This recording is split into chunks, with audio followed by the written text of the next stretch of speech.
Hello there. Welcome to Speaking of Business. I'm your host, Nancy Boyle. And today we're going to be talking about some new programs that are available through the Small Business Development Center at UNF. Joining me today are Kathy Hagan, Kevin Monahan, and Bob Myers, who are all certified business analysts with the Small Business Development Center. So welcome. Good to be here. Thank you, Nancy. Glad to have you. Kevin, I'll start with you since you're closest. Why don't you tell us a little bit about the SBDC and sort of in general what's going on over there? The SBDC is an organization that's been around since 1976. It is funded by the U.S. Small Business Administration and other sources as well. And the primary focus is to provide help and counseling for the business community, whether they're organizations that are just in the thought process of starting a business or have been in business for many years and of many different sizes. We get involved in every aspect of counseling. Okay. Kathy and Bob, actually all of you, what are some of the challenges that you're running into with your clients? Kathy, I'll start with you. Well, I think as the economy recovers or whatever you might think of where we are now in the current state, there's some challenges in terms of managing cash flow. I don't think the challenges are necessarily different than they were, okay. Just maybe more impacted. Looking for new customers and new markets. Taking entrepreneurs, small business owners that are really good technical experts, good at what they do, and then making sure they surround themselves with information and people and resources that can help them manage the things that they don't know much about. Okay, Bob? She mentioned markets, and that's I think that's one of the important things. The markets are not as open as they used to be even just a few years ago, and because the markets are not there for our small, medium-sized businesses, then they're not doing the hiring as much these days. Hopefully that'll change, but as the markets expand, then I think you'll see some higher employment, and then they'll be a lot more willing to take on more capital, more debt. So I think that's what we're looking at. Okay, Kevin? We're finding a lot of our clients are having to reinvent themselves. They've survived the recession. They're still here. Maybe some of their competitors have gone away. But given the market, given cash flow, given the other things that have happened, it's a new world. And they're going to have to look at their business a different way in order to succeed. They're going to have to plan ahead. They're going to have to do more research. And they're going to have to be a little more aggressive because of these closed markets. They're going to have to find a way to get in. And maybe a combination of being aggressive but also being more efficient. Mm-hmm. Because the aggressive side of it and opening new markets, that implies that we're going to grow the top line, the sales line, which doesn't always result in a bigger bottom line. So looking at processes and how can they be more efficient, how can they maximize the use of their dollars, of the resources that they have. Yeah, Creating efficiencies is important, and we have some tools and methods through which we can help small businesses understand the processes can be refined, and we can help them find new ways to perhaps decrease expenses, look at their pricing, and help them understand for themselves how to survive until it comes back. I think probably everybody that knows the Small Business Development Center is well aware of the fact that if you're starting a business, it's a great place to go. But it seems to me that you all are finding that the established businesses are coming in more frequently. Is that correct? Well, sure. I can speak for my own caseload. I'm running about 65% established businesses. That's actually been typical. But we do have the reputation for being a place to start a business. And it's not a bad reputation to have, but we certainly go a lot further than that. Okay. Well, let's talk about some of the special programs that are, some of them have been around for a little while, but some of them are pretty new. And Kathy, you're our international trade specialist, so why don't you talk a little bit about that? Because if you're talking about opening new markets, Right. certainly an international market is a new market. Absolutely. So looking at, the majority of potential customers are indeed outside of our borders, and small businesses are kind of a lot of times hesitant to pursue these markets because it's the unknown. They Sure. might speak a different language, they're in a different time zone, they have different cultures, and what are their needs. So I think there's some huge statistic of like 1% of all businesses actually export, and most of those just to one country. And so through the federal government, through Department of Commerce, through the President's initiative to double exports in the next 5 years, there are a lot of federal dollars, programs that are going to be created and supported to help businesses pursue trade more actively. So we currently run a 6-week program on getting involved in international trade, and typically for more established businesses, maybe they have some experience in exporting, or at least have the resources. But we're going to launch in the next probably a couple of months, starting to do kind of a lunch and learn on the basics of exporting. How do you get started? How do you do that one transaction that might lead to the next one? And we do that in partnership with Department of Commerce, with Enterprise Florida, with the Jacksonville Port Authority. So there's a lot of support in the community that helps us help businesses pursue international trade. Is it advisable for a business to get established first in our local market before they start thinking about I would going say international? Yes. In the ideal world, that it's better to have a domestic base, if you will, to have sold things, to have understood your customers, to know your processes and the efficiencies, and to have the resources to pursue exporting, because it's not there's some money that's got to be attached to it. There's some personnel, there's some knowledge and expertise of your product, market research. So yes, I would say it's not something you're going to have a. Although I talk to many people, I have a cousin twice removed in Italy, and I want to export stuff there. It's much more advisable to have a track record here domestically first. Okay. And the agribusiness, is that your area? Sure, we're all kind of generalists up here. So, agribusiness is a new program. In the state of Florida, one of our major industries, if you will, is agriculture. And I think, based on our research, we came up with like 7,500 small farms. Wow. That's a lot of farms, whether it be vegetables and produce, to timber, to hydroponics, forage. There's all kinds of them. So we got some set aside money, if you will, to develop a program to help these farmers run their farms like a business. Because it's very much a business. They have customers, they have products, they have distribution, and they want to make a profit. So we are participating with the Florida Agricultural Service, and going to be participating in a work or a conference that they have later on in the summer, talking about that process improvement, efficiencies, how they can improve the bottom line, and also pursue some new markets. Maybe moving from direct sales to getting involved with big distributors like Walmart and things like that. So that's kind of a new focus for us. Okay. Now here we are in the sort of the spring. We're moving into hurricane season. So Bob, why don't you talk a little bit about that whole continuity thing? This is the time of the year when we become very conscious of the seasonal storms and hurricanes that can or might affect the state of Florida.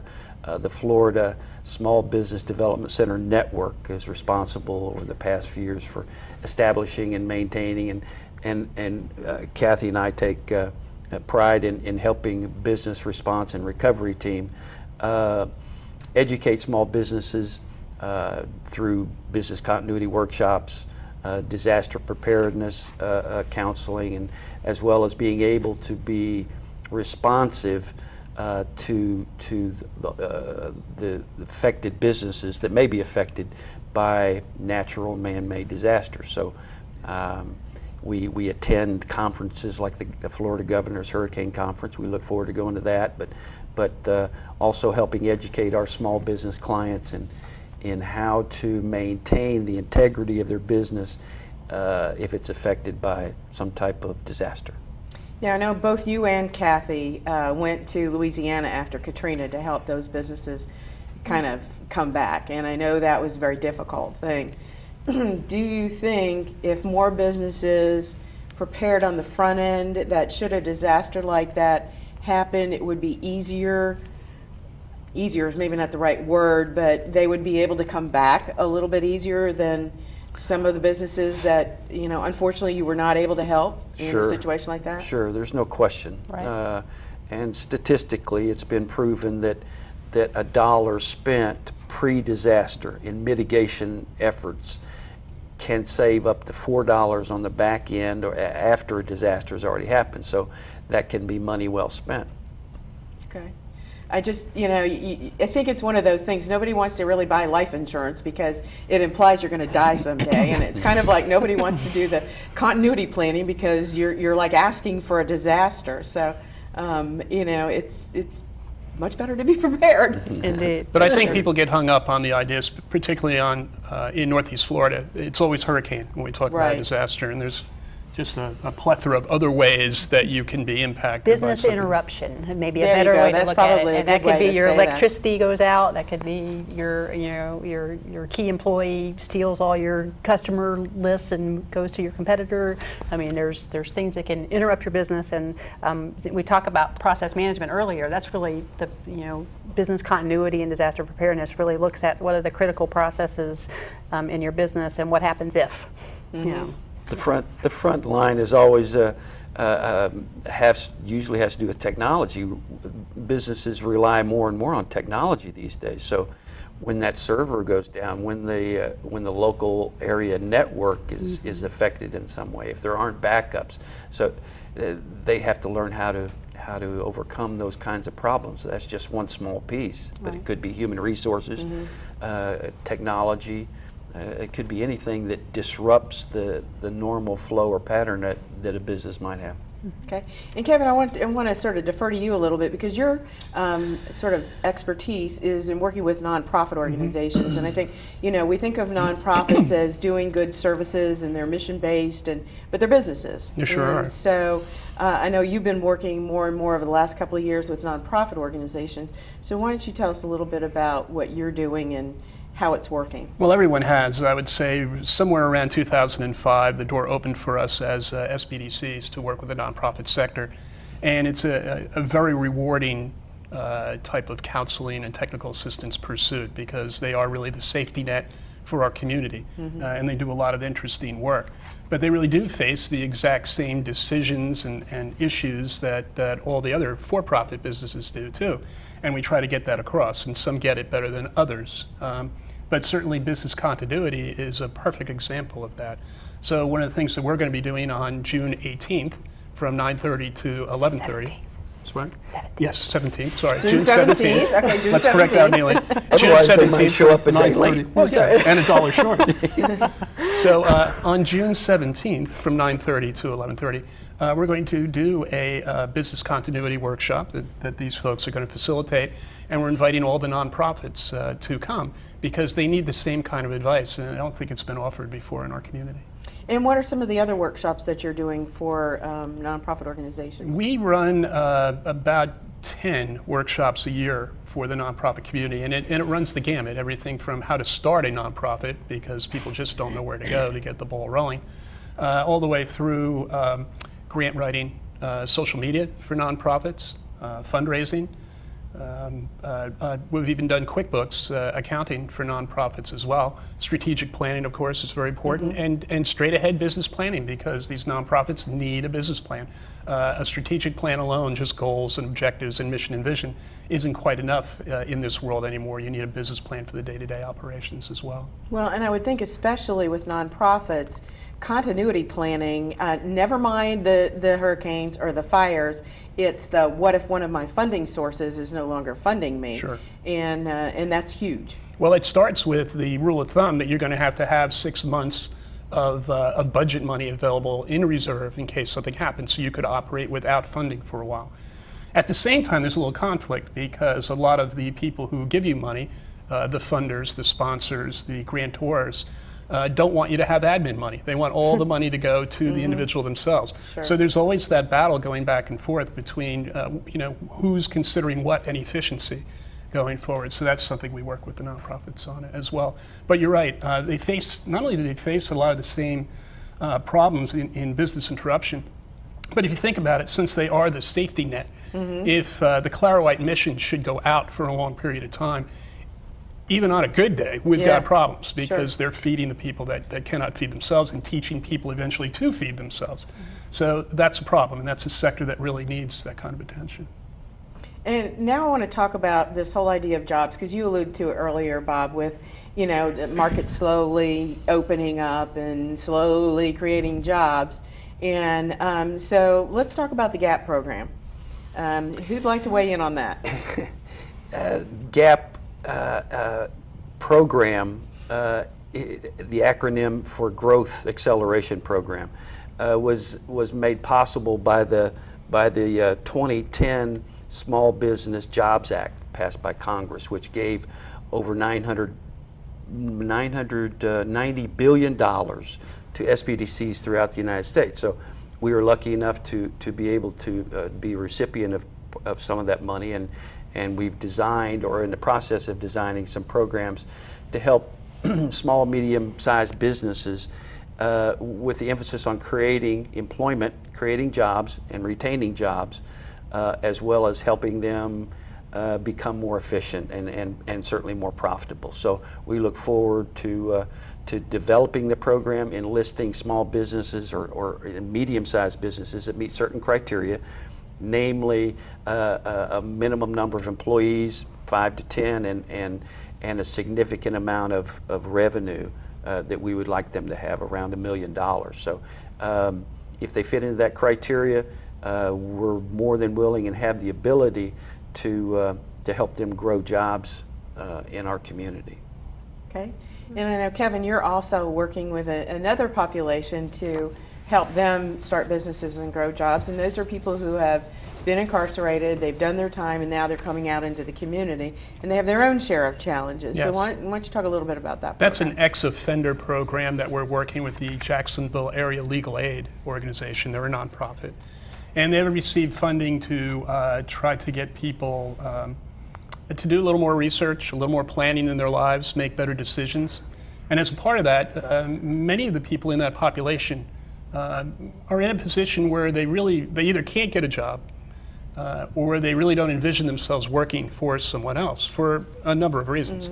And what we do is we put them through a 5-week course that teaches them entrepreneurship, so that they're able to open small businesses, but effective ones, and ones that have been well researched. And the trick to the whole thing is, while they're in that process of discovery, they're learning to make better decisions for themselves in life as well.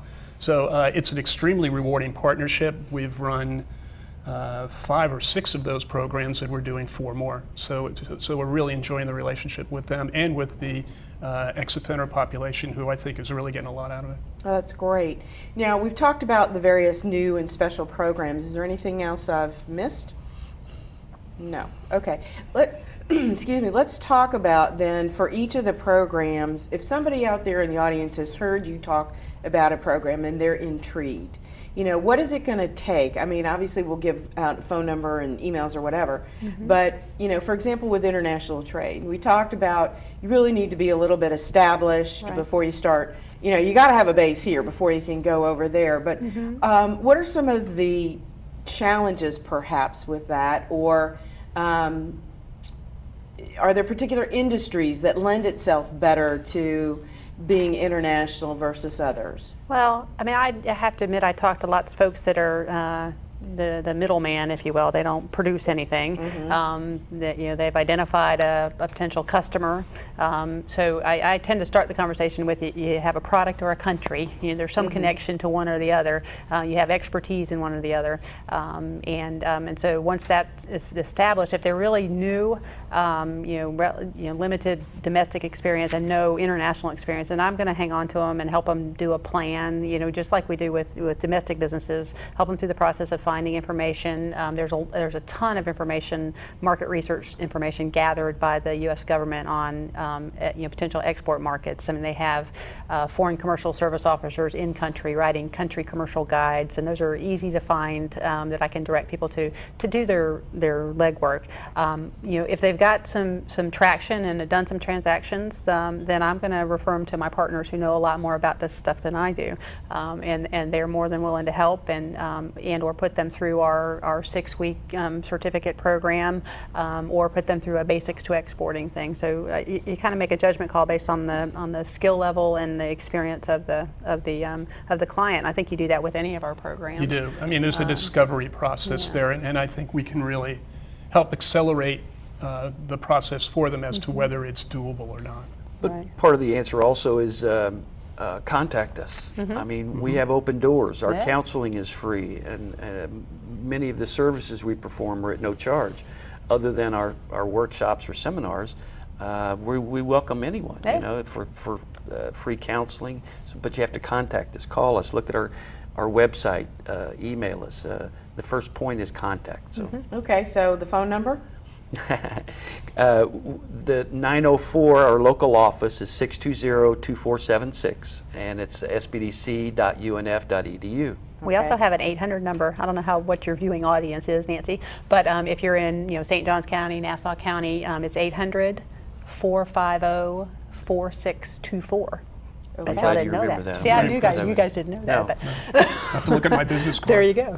Well, and I'm not sure how far our reach is either, but if I'm a farmer, okay, and this is, I have not heard yet about the agribusiness program, but I have an interest, I can still call the 620-2476. Sure. You can, Or visit the website. or call your local farm bureau that would be in your county. Or your and- Ag Extension office. Yes. And they know about it. They know about it, and they can contact us also. Okay. Some of the nonprofits, I'm kind of working around the circle here. No, you're doing fine with that. We encourage any nonprofit to contact us, and again, the counseling is free. Why not take advantage of it?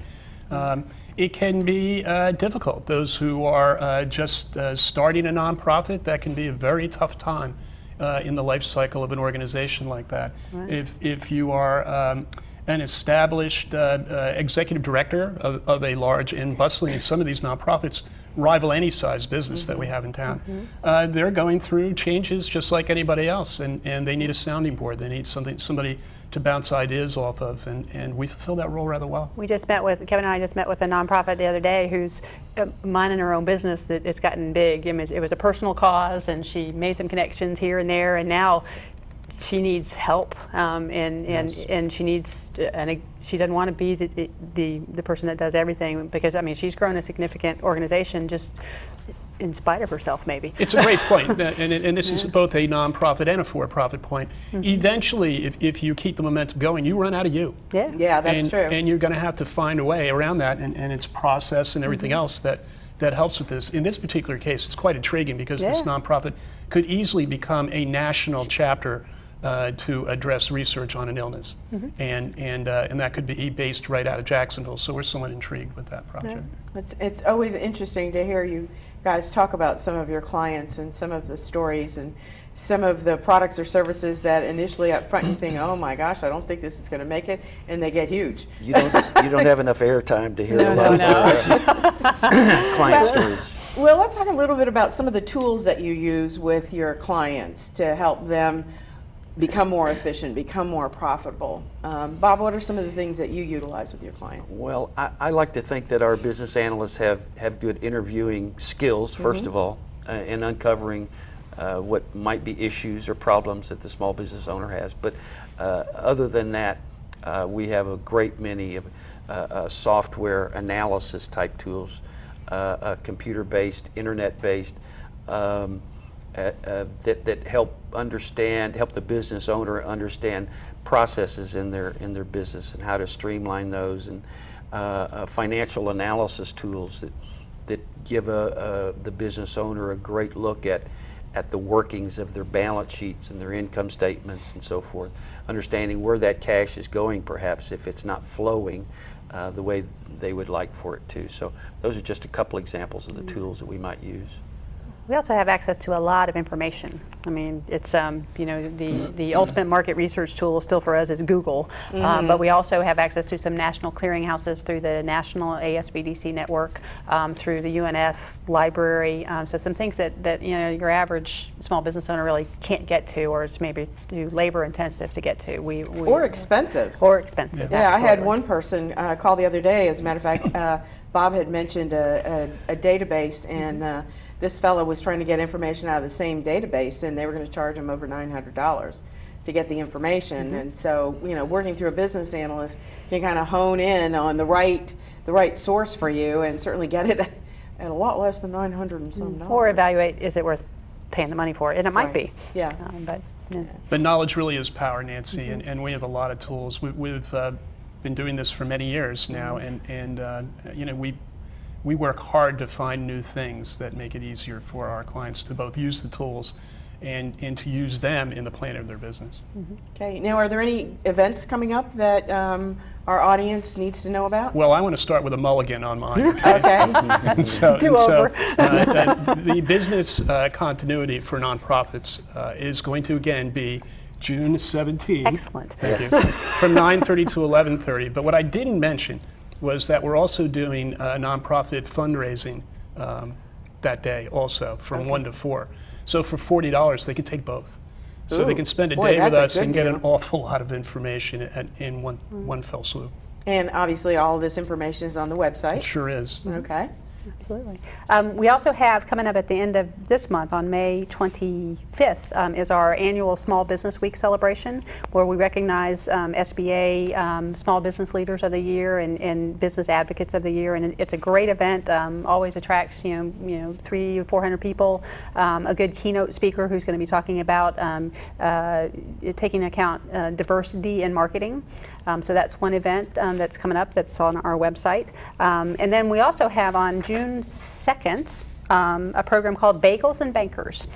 So it's all you ever wanted to know about bank lending, and probably And bagels. And bagels. And you get a bagel to boot. And probably things you don't want to know too. But that's a great program that we've done. This is probably our 3rd or 4th year that we've run this in partnership with some of our local lenders, as well as the Beaver Street Enterprise Center. And so we would encourage everybody to come for a couple hours and learn about what lenders are doing and not doing, and have a bagel. We could do a whole show on access to lenders, but this truly is an event where they can speak one-on-one with each other. It's exciting. Well, and I think when people hear lender, they immediately think of a bank loan. And there's a little more to it to that. There are some other options that might be available. True. Such as? Well, especially today, alternative financing is happening all over, and a lot of companies that had not been in the lending game are now very much in, because a lot of commercial banks and credit unions are out of the game as far as small business. This is particularly true when it comes to startups. So all alternatives, any investor that would like to call us and come on in and talk to us is more than welcome. Now, are you, which leads to a question, are you seeing money loosening up a little bit for your clients? It's, I think it's related to what we discussed a little while ago, and that's the fact that small businesses and startups obviously always need funding. 93% of the time they fund out of their own pocket. But a bigger segment of those medium-sized, those second stage companies are not necessarily being denied funding. It's just that they haven't really needed it because they don't have anything to fund. Right. If the market's not there, they don't need to hire employees, and they don't need money for equipment or furniture or whatever if they can't sell more. So as the market expands, then we're going to see a lot more of our size companies looking for more capital to expand. Okay, unfortunately, we're out of time. I want to thank you for joining us. Thank you, Nancy. Thank you in the audience for joining us today. Remember, the website's www.sbdc.unf.edu.